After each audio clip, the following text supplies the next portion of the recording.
We did not see the Chief Justice campaigning in this country, but today she's the president of the judiciary. How much did she spend vis-a-vis President Ruto, the head of state and government? Interesting. How much?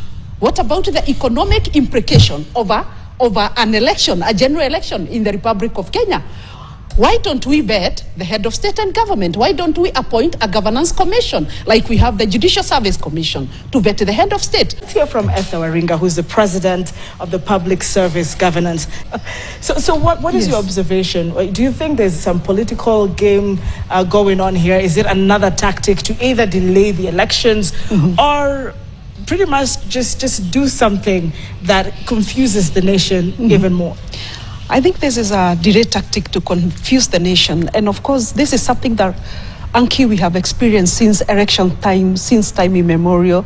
Remember during Kivuito's time, what happened? Again, came to Isaac Hassan time, came to, Chebukati's time. I think there has been a problem generally. And as you said when you were introducing this panel, is that probably Kenya must think of what works rather than now on what does not work. Because we are looking at a scenario whereby probably breathing shortly a constitutional crisis in the Republic of Kenya that is almost about to be constituted by the IBC gap. Remember that even right now we've not had even the delimitation of boundaries. It's already, the time has lapsed already, and actually the IBC is currently right now supposed to be in praise because already we have seen candidates starting to come up, but now that negates now the timelines because IBC is supposed to be in praise even before the candidates start mushrooming out. But now the candidates are all over left, right, and center.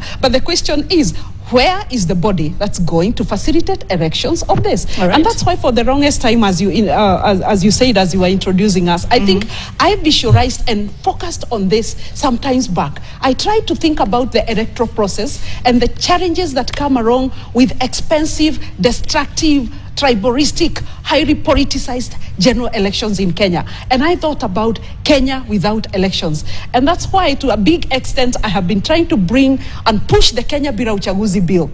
Because it is possible and we can be able to actualize in the Republic of Kenya the Kenya Bila Uchaguzi bill, which should birth a public service-driven system of government where, Anki, we don't elect the president of the judiciary.